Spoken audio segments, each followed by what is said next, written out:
Hey everybody, this is Mike from i-Blason. Today I'm going to show you how to install the Aries case onto the Samsung Galaxy Note9. Alright, now to install the case, it's very simple. Aries is a two-piece snap-on cover.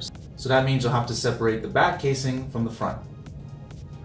And to do that, you'll see, like many of our dual layer cases, there's a little divot in the bottom right corner where you can stick a coin or a fingernail, or if you're like me and you don't have fingernails, something around the house. And all you have to do is get under the casing, pop it out, and just work your way around until you remove it completely.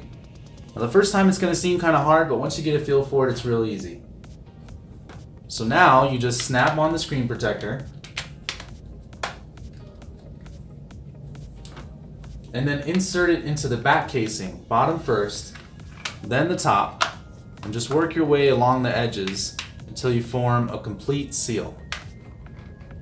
Just make sure your camera, your ports are aligned, and that's it. You're ready to go and enjoy your Note9, knowing you're safe and protected. Now if you ever drop your phone, the TPU wraparound bumper will absorb the shock. The built-in screen protector will prevent scratches and cracks, and the case itself is scratch resistant, giving your Note9 complete and total drop protection. Now to uninstall, same thing.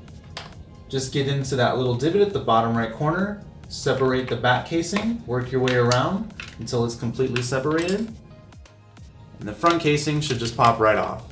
Hope that was helpful. If you enjoyed the tutorial, don't forget to like the video, make sure to subscribe for more, and leave a comment and let us know what you think. Again, this is Mike from i-Blason. Thanks for watching.